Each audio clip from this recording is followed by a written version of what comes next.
got to be one of the most proud moments of my life, I guarantee you. 50 years ago, America's last Apollo astronauts left the moon.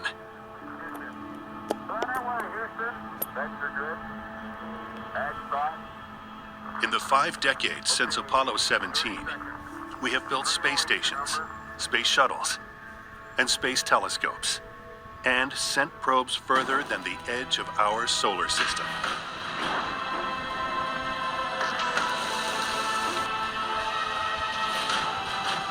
All this time, we humans have remained locked inside low Earth orbit. But today, with the most powerful rocket NASA has ever built, we are on the cusp of thrusting man and woman back out of low Earth orbit and onto the lunar surface once again. This is an inside look at the groundbreaking Artemis Program. The rockets, the spacecraft, and the people blazing a new trail to the moon, Mars, and beyond. The first step.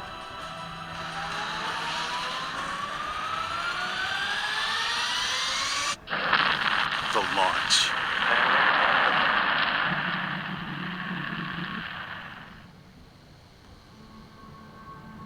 Between Apollo and Artemis, there's a lot of similarities, and some of that's just mostly based on physics. You especially look at the capsules, the same shape, big rockets, things like that.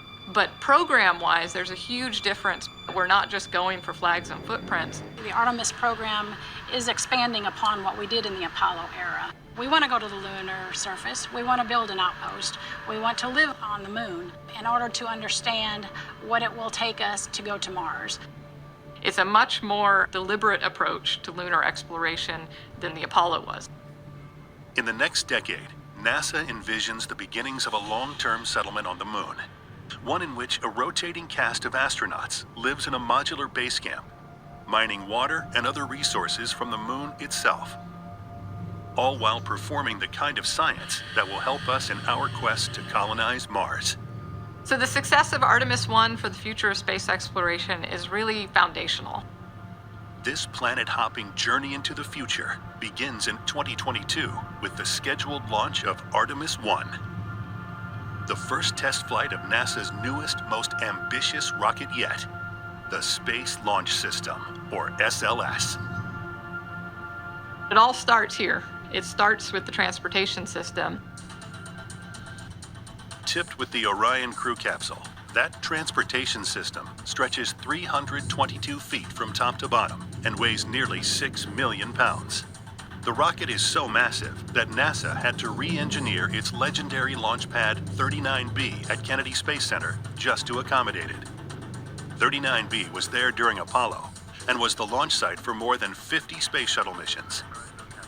But it didn't have the right stuff for Artemis. The launch pad is more than just a concrete platform. It is part of a larger Exploration Ground System, or EGS, where the rocket is assembled, transported, and ultimately launched from. Each of these elements needed a major physical and technological overhaul, beginning with the VAB, or Vehicle Assembly Building. When the vehicle is being stacked, we use platforms that basically surround the vehicle so that technicians could do all the testing and all the assembly of the vehicle. There's now 10 levels of platforms that were fabricated and installed just to process the Artemis rocket. Once assembled, the rocket will be coupled to its launcher and chauffeured 4.2 miles to the launch pad atop a newly restored and fortified crawler transporter. The crawler transporter was a piece of equipment that was created back in the Apollo program. The new SLS vehicle weighs a lot more than the Apollo vehicle and a lot more than the shuttle. Once the rocket reaches the launch pad, it will be surrounded by 3 recently installed 600-foot-tall lightning towers, a technological shield against extreme weather that neither the Apollo missions nor the space shuttles ever had. Below the rocket, a redesigned flame trench is the front line of defense against the SLS's massive burst of energy.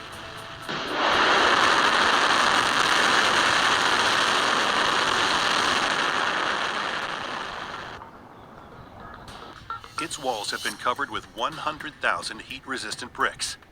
And in the middle of this 57-foot wide, 43-foot tall trench is the flame deflector, a newly constructed tower of engineered steel plates positioned precisely at a 58-degree angle.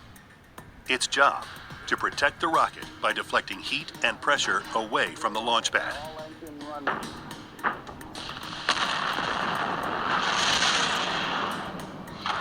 If we didn't have a flame deflector, the forces of the flame will go down and come back to the rocket and destroy the rocket. And heat and pressure aren't the only forces that could threaten the rocket. The flame trench is also there to dampen the 176 decibel blast of sound coming from the engines. A 450,000 gallon water tank will begin emptying into the flame trench at a rate of some 1 million gallons per minute, seconds before liftoff.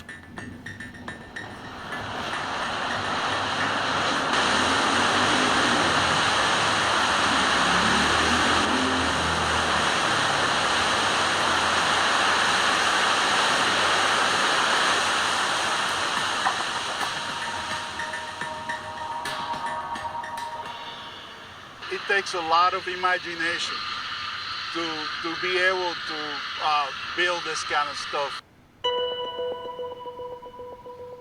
For the Artemis mission, using Apollo's Saturn rockets was never an option. One of the biggest differences between Apollo and Artemis is we're trying to get to the South Pole. Apollo did some fantastic science, but it was all in the equatorial regions of the near side of the moon. And that was where Apollo could get to. Getting to the South Pole takes more fuel, more power, and a mission plan that has never been attempted before.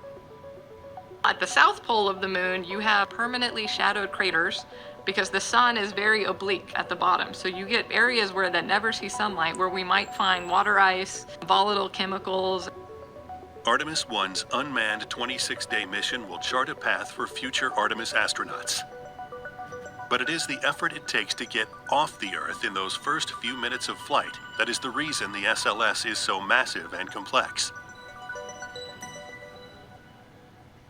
The SLS rocket is an integrated system of multiple elements that are coming together. We have 2 boosters. Those are solid rocket boosters. And then we have the core stage, which is a liquid engine stage. And then we have the upper stage.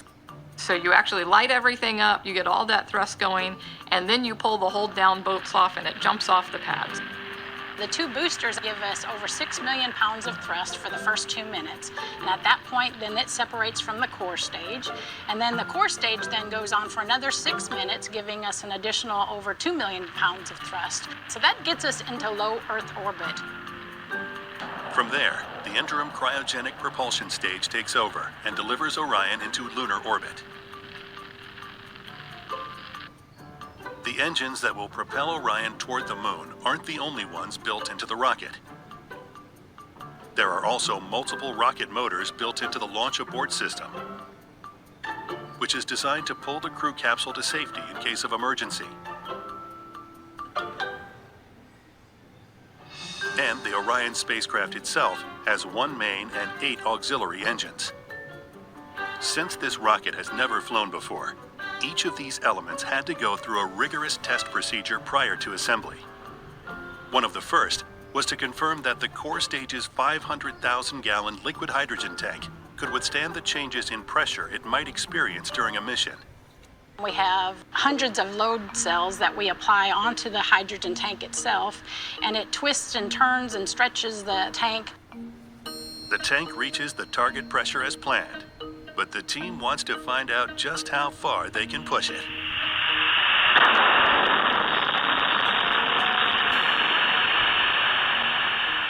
It's one of our engineers' dreams. They love breaking things.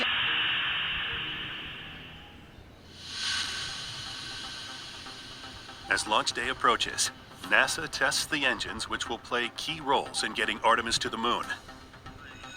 2, 1, 0.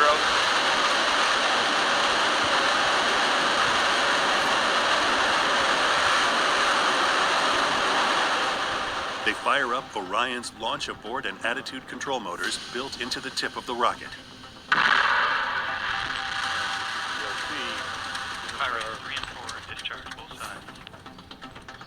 And Orion's main engine and 8 auxiliary engines.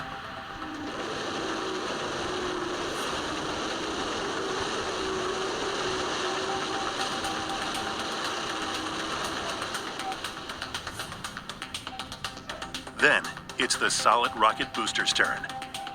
3, 2, 1, fire!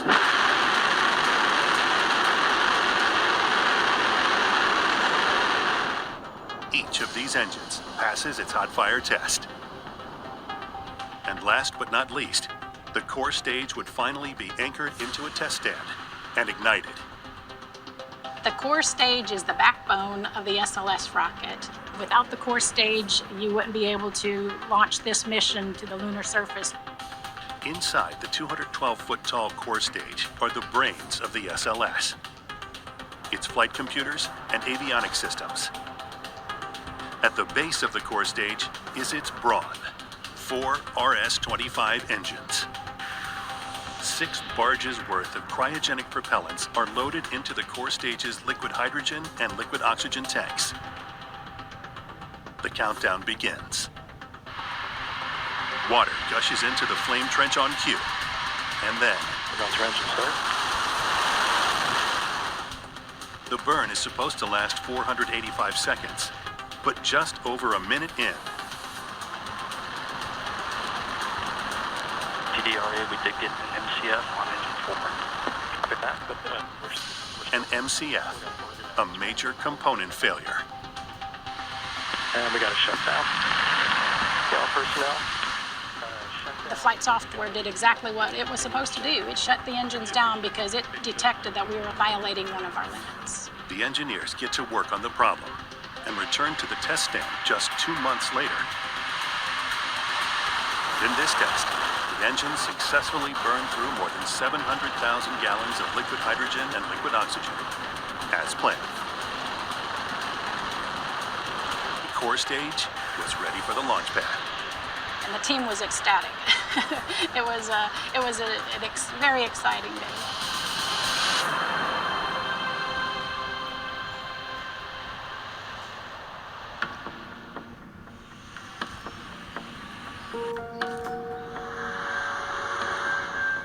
After years of development and testing, the different components of Artemis 1 are brought together at last at the Vehicle Assembly Building at the Kennedy Space Center in Florida.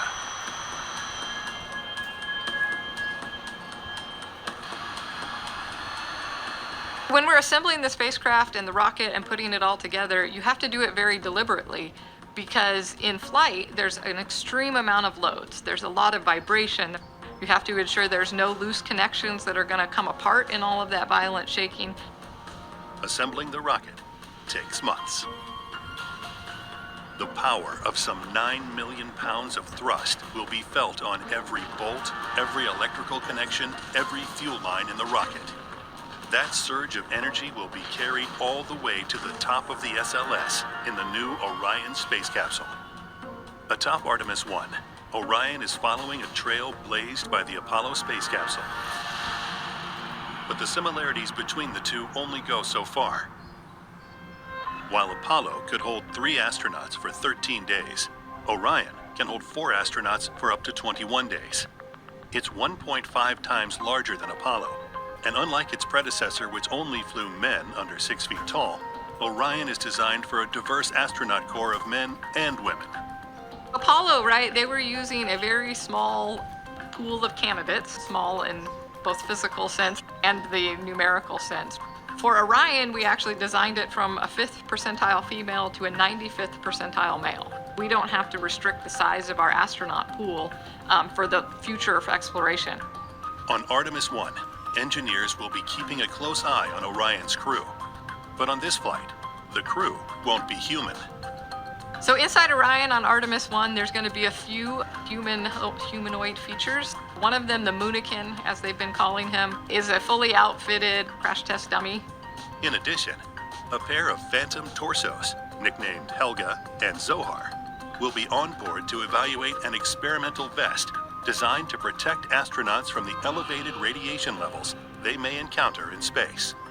I believe there's over 1,200 sensors outfitted on Orion to record things like the temperatures and the vibrations and the loads. There'll also be radiation sensors inside the cabin, so we'll be able to measure a bunch of what the crew will experience in the future.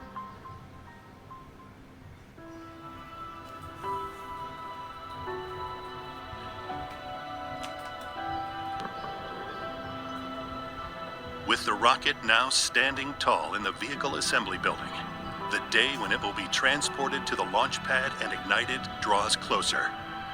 That day may change the course of human exploration for decades to come. It has already changed the lives of the thousands of people who have worked on it to date. It's a beautiful rocket.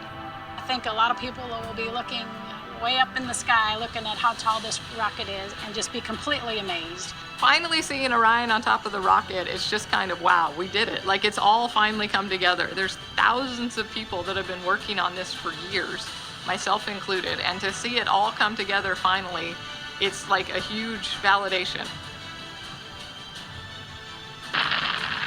It'll be a great day when we see that first Artemis launch, and everyone across the whole country needs to have a huge amount of pride for not only that day, but also what the future means for America. This is America's rocket.